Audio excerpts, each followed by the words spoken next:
अस्मद्गुरुभ्यो नमः। स्तुतो मया वेदमाता प्रचोदयन्ती पवने द्विजाता आयुः पृथिव्यां पृथिवीं ब्रह्मवर्चसं मह्यं दत्त्वा प्रजातं ब्रह्मलोकम्। गतिं खर इवास्यस्य हंसस्येव वायसः नान्वेतुमुत्सहे स्वामिन् तव मार्गं गुरुत्तम तव మార్గం గోపాల దేశిక. భగవద్బంధులరా, మనం షోడశ ఉపచారములు ఆ విశేషంలో మాట్లాడుకుంటూ ఈ షోడశ ఉపచారములు అన్నవి కేవలము ఒక ఆనవాయితీగా ఏదో ఫార్మాలిటీ అంటారే లాంఛనంగా చేస్తున్నదేనా? నిజంగా ఇన్ని ఉపచారాలు అవసరమా? ఇన్ని చెయ్యకపోతే భగవంతుడు కరుణించడా? ఎందుకు వచ్చాయి ఇది? ఒక్కొక్క దేవాలయంలో ఒక్కొక్కలాగా ఎందుకు జరగాలి? ఇది చాలామందికి ఉండే ప్రశ్న అని చెప్పుకున్నాం. కానీ ఈ ఆగమ శాస్త్ర ప్రక్రియ లోపల దేవతారాధన విధానం ఎంచేతంటే అగ్నౌ తిష్టతి విప్రాణం, విప్రులైన వాళ్ళు యాగములు చేస్తారు, అక్కడ విగ్రహములు పెట్టడం జరగదు. ప్రత్యేకించి ఈ పద్ధతి లోపల అవన్నీ చెయ్యరు. అగ్నౌ తిష్టతి విప్రాణం హృది తిష్టతి యోగినాం. సర్వసంగ పరిత్యాగులైపోయి యోగాభ్యాసన పరులయుండి యోగము ద్వారా అంటే ఇంద్రియ నిగ్రహాన్ని పూర్తిగా పలికి ఉండి బాహ్య ప్రపంచాన్ని చూడకుండా కన్నులు మూసుకుని ఆ దివ్య రూపాన్ని మన పద్మకోశం ప్రతీకాశం హృదయం చాప్యధోముఖం అని చెప్తారే, అలాంటి చోట ఉండే పరమాత్మని మనోనేత్రాలతో దర్శించగలిగే వాళ్ళు ఉంటారు.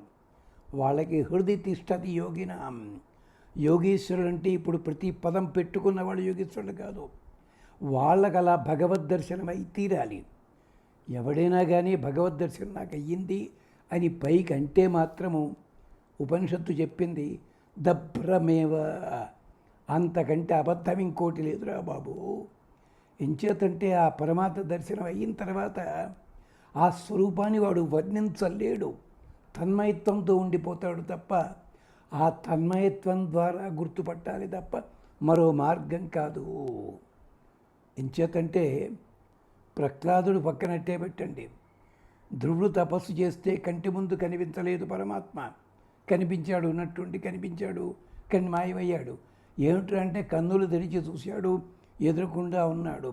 అంజనాచల గర్వ భంజనాచల లీల నీలవర్ణపు మేని డాలుదనరా అలా కనిపించాడు. ఏమనాలో తెలియలేదు. అప్పుడు స్వామి తన శంఖముతో ఈ చక్కగా చెక్కిలిని ఇలా నిమిరాడు. అప్పుడు స్తోత్రం ప్రారంభించాడు. అలాంటి యోగాభ్యాసన పనులు ఇహలోకంలో ఈ లోకంలో ఇటీవలి కాలంలో 21 శతాబ్దంలో ఎవరైనా ఉన్నారా? హృది తిష్టతి యోగినాం సర్వత్ర సమదర్శినాం.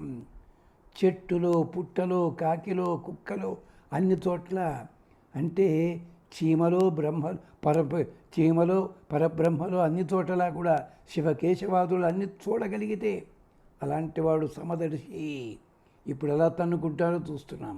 సమదర్శి మన కోసం ఏమిటి? ప్రతిమాసు అప్రబుద్ధానాం, బుద్ధిని సాధన చేసుకునే వాళ్ళకి మార్గముగా ముందు అర్చారూపము పర వ్యూహ విభవ అంతర్యామి అర్చ, ఇది ఆలయ మర్యాద చెప్పింది. అలాంటి అర్చామూర్తులని ఆరాధన చేసేటప్పుడు ఈ పద్ధతులు ఉన్నాయని చెప్పారు, వాటిని వ్యవస్థీకరించారు. అందుకని ఏర్పడ్డాయి షోడశ ఉపచారములు ఇత్యాది అని ఇంతకుముందు చెప్పుకున్నదే మళ్ళీ ఓసారి చెప్పుకున్నాం. ఇప్పుడు దీంట్లో మొదటిది ఏమిటి? సంకల్పము. మనము ఈ పని చేద్దాం, ఈ పూజ చేద్దాం అనుకోకుండా చేయకూడదు. చేయని నష్టం ఏమిటండి? కాదు, ఆ అందంలో కూడా అంతరార్థం ఉంది. ముందు నీవు నిశ్చయించుకోవాలి ఏం చేద్దామనుకున్నావో అదనమాట. దానికోసం అని చెప్పి మనం కొన్ని భాగాల్లో చెప్పుకున్నాం. ఇంకా కొన్ని భాగాల్లో ఈ సంకల్పంలో ఉండే రహస్యాలని వేదమంత్రాలు ఎన్ని రకాలుగా చెప్పాయి. అక్కడ సంకల్పం అన్నమాట చెప్పలేదు. సంకల్ప సూక్తం అలాంటివి కొన్ని ఉన్నాయి, కాదంటలేదు నేను. కానీ సంకల్పం కోసం ఇది చెయ్యండి అంటూ ఎక్కడా చెప్పరు. వేదమంత్రాల్లో ఉన్న రహస్యాలని ఈ రూపంలో మనం తెలుసుకునే ప్రయత్నం చేస్తున్నాము. ఈ సంకల్పం దేనికోసం అంటే మనం చేస్తున్న పనికి రక్షణ కలగాలి, ధైర్యం కలగాలి, ఇది భగవంతుడు అనుగ్రహించాలి అనే భావన మనస్సులో పెట్టుకుని చేసుకునేదే సమ్యక్ కల్పము. దీనికి సంబంధించిన వేదమంత్రాలు మనం మాట్లాడుకుంటున్నాం. ఋగ్వేదంలో ఒక మంత్రం ఉంది. తస్య వయం సుమతౌ యజ్ఞయస్య అపి భద్రే సౌమనసే శ్యామ ససుత్రామ స్వవాన్ ఇంద్రో అస్మే ఆరాధచిత్ ద్వేష సనుత యుయోతు. ఒక్కొక్కసారి కొన్ని మంత్రాలు ఇంతకుముందు చెప్పుకున్నవే పునరుక్తి అవుతాయేమో నాకు తెలియదు.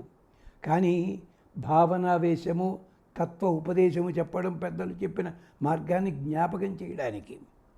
అంటే తస్య వయం సుమతౌ, అతనికి మేము సరైన మనస్సుతో కలిగి ఉండి, మంచి బుద్ధితో కలిగి ఉండి, యజ్ఞయశ్చ అపి భద్రే సౌమనసే శ్యామ, మేము సౌమనసే శ్యామ, మంచి మనస్సు కలిగిన వారమై ఆరాధన చేయుదముగాక. ఎందుకని?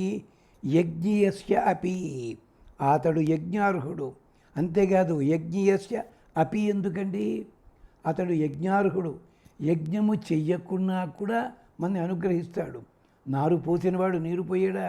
అంచేత యజ్ఞయస్యపి భద్రే, భద్రత కోసం, క్షేమం కోసం మేము అంచేత ఈ పని చేస్తాం. సౌమనసే శ్యామ, మంచి మనస్సుతోటి చేయుదుముగాక.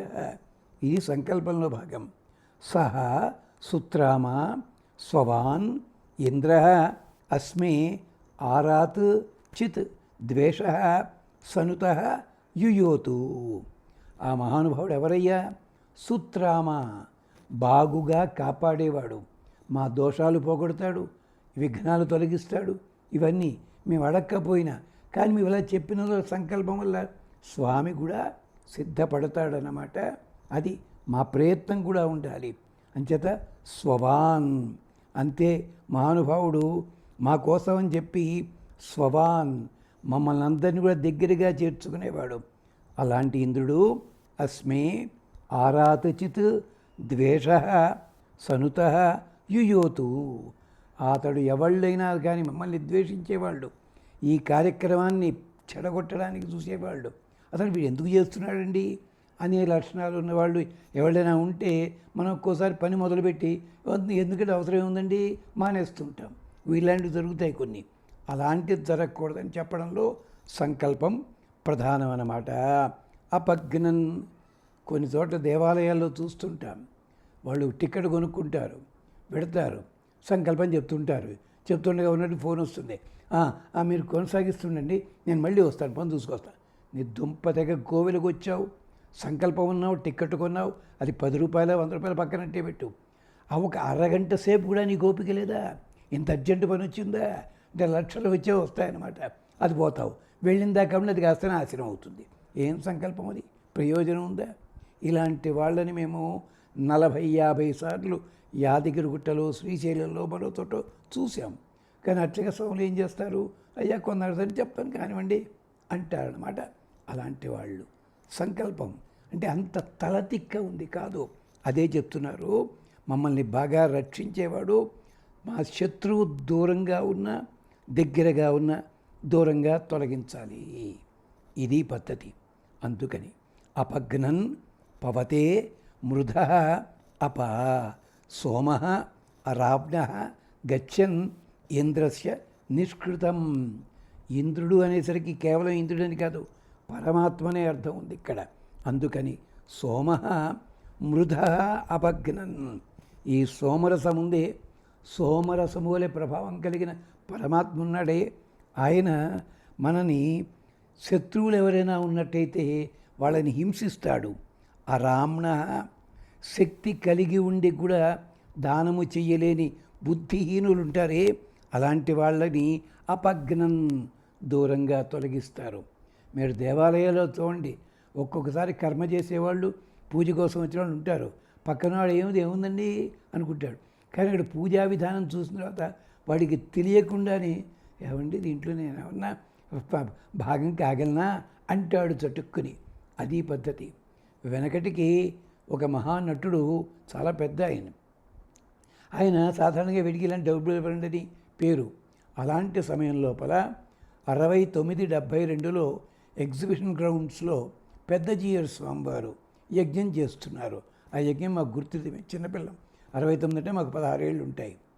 అక్కడ ఉండగా పొద్దున్నే అంబాసిడర్ కారు మీద ఓ మహానుభావుడు వచ్చాట. పట్టు పంచె కట్టుకుని చక్కగా కండువా వేసుకుని నోట బొట్టు పెట్టుకుని, ఊర్ధపుండ్రు ఉంటే మొత్తం కాదు బొట్టు పెట్టుకున్నాడు. వచ్చి స్వామివారు ఉంటే అక్కడికి వెళ్ళి వచ్చి, అయ్యా నేను నందమూరి వంశం వాడినండి, ఇక్కడ యజ్ఞం జరుగుతుందని తెలిసింది, మాకు తోచింది, ఏదో ముఖానికి రంగులు పూసుకొని వేషాలు వేసుకుంటూ ఉంటాము, మీరు అట్టే పెట్టండి అని చిన్న మూట పట్టు పంచెతో కట్టిన మూట ఒకటి వాడి దగ్గర పెట్టి, అయ్యా ఇగో మా వాళ్ళ సెక్రటరీ అడ్రస్ కూడా ఇచ్చానండి, మీకు ఏమన్నా అవసరమైతే ఈ 15 రోజుల లోపల మళ్ళీ మాకు కబురింపిస్తే వస్తామండి, మేము సినిమాల్లో వాటిల్లో ఉంటాం కనుక గబుక్కుని రాలేవేమో, మీరు వచ్చారని తెలిసింది. ఆ రోజుల్లో ఎంత ఉందో తెలుసా అండి, ఆ మూట లోపల 50,000 రూపాయలు. ఎవరో మీకు ఈ పాటికి అర్థమై ఉంటుంది. అంటే చూడండి, ధనము కలిగి ఉండడం వేరు, దానము చేయడము, సత్కార్యానికి వినియోగించడం వేరు. అలాంటి అలా చెయ్యని వాళ్ళు ఎవళ్ళుంటే వాళ్ళని ఇంద్ర అపగ్నన్ ఇంద్రస్య నిష్కృతిం గచ్చన్ పవతే. అందుకని అలాంటి ఇంద్రుని చేరేలాగా మేము ఇక్కడ తీర్థాన్ని కూడా జాగ్రత్తగా అట్టే పెట్టుకుంటాము. అది విశేషం అన్నమాట. అందుకోసమని చెప్పి మేము ఈ ప్రయత్నం చేస్తున్నాము, ఈ సంకల్పించాం. ఈ సంకల్పం మాకు బాగా రక్షణ కలిగించుగాక అంటూ చెప్తున్నారు. అలాగే ఇంకొకటి కూడా ఉంది ఇక్కడే.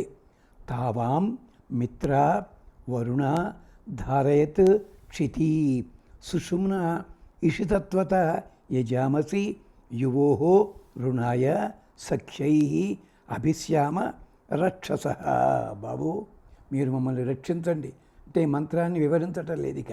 అంచేత మిత్రుడు వరుణుడు వీళ్ళందరూ కూడా మమ్మల్ని రక్షింతురుగాక అంటూ సంకల్పం అన్నమాట. అందుకని ఈ సంకల్పంలో ఉద్దేశంలో అదనమాట. అంతేకాదు ఇంకో విశేషం ఉంది. ఏమిటది?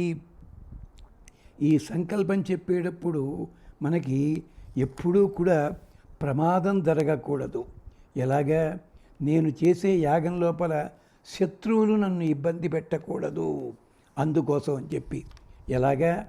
అభిభూహు యజ్ఞ, అభిభూహు అగ్ని, అభిభూహు సోమ, అభిభూహు ఇంద్ర, అభిహం విశ్వాపృతన యథా ఆసాని ఏవ విధేమ అగ్నిహోత్ర ఇత్ హవిహి. ఇదిగో అంటే సంకల్పంలో ముందుగా అంటే అక్కడ నీళ్లు చల్లడం ఇవన్నీ ఉంటాయి, అదిలాగా తర్వాత చెప్పుకుంటాం. మళ్ళీ ఇక్కడ సంకల్పంలోనే ముందుగా మంచి జరగాలి, చెడు దూరంగా పోవాలని చెప్పి.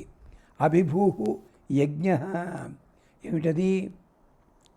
యజ్ఞమునకు ఎక్కడా కూడా తిరస్కారం జరగడానికి వీల్లేదు.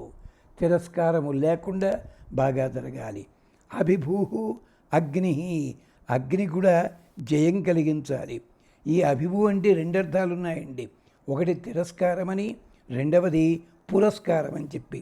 ఎలాగా అంటే ఇక్కడ అభిభూ అన్నది శత్రువులకేమో తిరస్కారం కావాలి, వీళ్ళకేమో పురస్కారము కావాలి.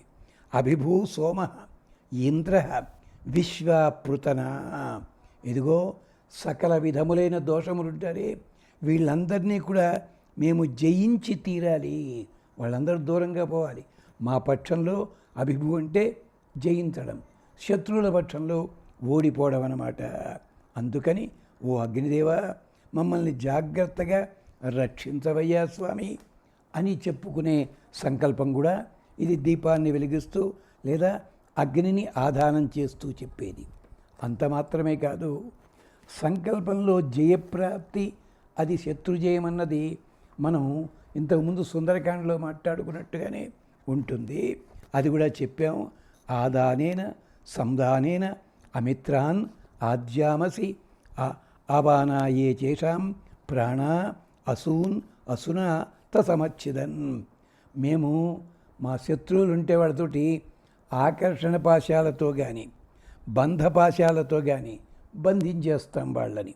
అంతేకాదు, ఇలాంటి వాళ్ళకి ప్రాణాలు ఉంటాయి, ముఖ్య ప్రాణములు ఇవి. వాటన్నిటిని కూడా నా బుద్ధి బలంతో నిలబెడతాము, కట్టేస్తాము. ఇది కూడా ఇంతకుముందు ఒకసారి చెప్పుకున్నాం మనం, అందుకని సూక్ష్మంగా అని వదిలిపెడుతున్నాను. అంతేకాదు, ఇంకొకటి ఏమిటి అంటే, నా మనస్సు స్వాధీనంలో ఉండాలి. మనస్సు స్వాధీనమైన మానవునకు మరి మంత్రతంత్రములేలా అన్నాడు త్యాగరాజస్వామి. మనం సంకల్పం చెప్పుకుంటాం, పూజ మొదలెడతాం, బుర్రంతా ఎక్కడో తిరుగుతుంటుంది.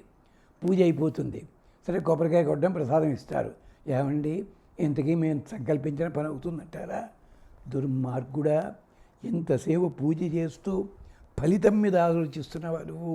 అంటే విత్తనం వేసావు ఇక్కడ, విత్తనం ఇదిలా చూస్తూ కూర్చున్నట్ట, మా మొక్క ఎప్పుడు వస్తుందని చెప్పి బుద్ధి ఉందా? వాడికి కులాసా కుటుంబం అని చెప్పి ఒకప్పుడు చిన్నపిల్లల కోసం నవల డాక్టర్ మహీధర నళినీమోహన్ అని చెప్పి ఆయన రాశారు చిన్నపిల్లలకి. వాడు నిన్న గింజలు వేసాట, వేసిందాకా ఉండి 2 రోజులు పోయిన తర్వాత వచ్చాట, నేలంతా పగిలిపోయిందట. ఎవడో పగల కొట్టాడు దుర్మార్గుడు, ఇలా చేస్తున్నాడు, ఇలా చూస్తున్నట్ట. అప్పుడు వాళ్ళ తాతయ్య వచ్చి, ఎవడూ పగలగొట్టలేదురా, లోపల గింజలు నీళ్లు తాగి ఉబ్బాయి, దాంట్లో మొలకలు వస్తాయి, అందుకని భూమి పగిలింది. ఇంకో 2 రోజులు పోతే మొలకలు బయటకు వస్తాయి. మరి పళ్ళు ఎప్పుడు వస్తాయి? అది ఇంకో 15 రోజులు పడుతుందిరా, పెద్ద చెట్టు అవ్వాలి. ఇలాగ వాళ్ళకున్న జ్ఞానం మనకి లేకపోతే ఎలాగంటే, ఇలా వెయ్యడం, ఫలితం వచ్చేయాలి. ఒకప్పుడు ఆటోమేటిక్ మిల్క్ వెండింగ్ మిషన్ ఉండేది. కాయిన్ దాంట్లో వేగానే పాలు రావాలి, అది అలవాటు. వీడు కాయిన్ వేస్తాడు, ఇక ఏమో పాలు రావట్లేదు, ఇలా ఆ పాలు కాస్తా వచ్చి గిన్నె నుంచి కాదు. అంటే వీడేమిటి, ఆ కాయిన్ కిందకి దిగాలి, లివర్ దిగాలి, లివర్ దిగితే పాలకి అవి అక్కడ వాల్వ్ కింద పడాలి, అప్పుడు పాలు బయటకు వస్తాయి. వీడికి కాదు, ఇక్కడ కాయిన్ వేసి వెయ్యగానే ఇలా. ఏం చేయాలంటే ఇలాంటి వాళ్ళని చూసాము. అలాగా సంకల్పం అంటే అదే చెప్తున్నాడు బాబు. అది పద్ధతి కానే కాదు. ఎంచేత మనసు వినిపించుకోవాలి. యథా మనో మనస్కేతై పరాపతంతి ఆశుమత్ ఏనాత్వం కాసే ప్రపత మనో అనుప్రవాహ్యం. ప్రజ్ఞ వలన, అభిరుచుల వలన మనకి కావలసిన దాని వెంకకి మనస్సు పరిగెడుతూనే ఉంటుంది, దాంట్లో తప్పేం లేదు. కానీ ఆ జ్ఞానము ఉపాయాల మధ్యని మనస్సు చేరవలసిన ఒక లక్ష్యం ఉంటుంది, దాని వంకకి వెళ్ళాలి. ఈ మంత్రం వివరంగా చెప్పుకుంటూ వెళితే ఉపన్యాసం అవుతుంది. అందుకని యథా మనో మనస్కేతై పరాపతంతి ఆశుమతు, వేగంగా వెళుతుంది. ఏనాత్వం కాసే, కాసే అంటే మనస్సులో ఆశ. ఇది ప్రపత మనసో అనుప్రవాయం, జాగ్రత్తగా వెళ్ళాలి. అంతేకాదు, యథా బాణ సుసంస్థిత పరాపతతి ఆశుమత్, ఎలాగైతే బాణమును వదిలిపెడితే నువ్వు సరిగ్గా లక్ష్యానికి వదిలిపెట్టప్పుడు అది వేగంగా వెళ్ళి లక్ష్యం ఛేదిస్తుంది. అలాగా ఏవాత్వం కాసే, అవకాశం ఉందే, అది ప్రపత పృథివ్యా అనుసమ్మతం. పృథివ్యా అనుసమ్మతం అంటే ఏమిటి? ఎక్కడికి చేరాలో తగిన పద్ధతి లోపల అక్కడికది వెళ్ళుగాక. మరి దానికే ఇంకో ఉదాహరణ కూడా చెప్పారండి. ఏమిటది? యథా సూర్యస్య రశ్మయ పరాపతంతి ఆశుమత్ ఏవాత్వం కాసే ప్రపత సముద్రస్య అనువిక్షరం. సూర్యుడి కాంతి ఎక్కడి నుంచి వచ్చి ఎంత దాకా వస్తుంది? ఎక్కడైనా అడ్డంకులు వస్తే చెట్లు అడ్డం రావచ్చును, మేఘములు అడ్డం రావచ్చును, మరోటి రావచ్చును, అది ఆగుతుందే, చేరవలసిన తోటికెడుతోంది. అలాగే నీ సంకల్పం ఉండాలి, అది విశేషం అన్నమాట. అలా గుర్తుపెట్టుకో బాబు అంటారు. దానికోసమని మన సంకల్పము మరిన్ని విశేషాలు మళ్ళీ ఇంకో భాగంలో మాట్లాడుకుందాం. స్వస్తి.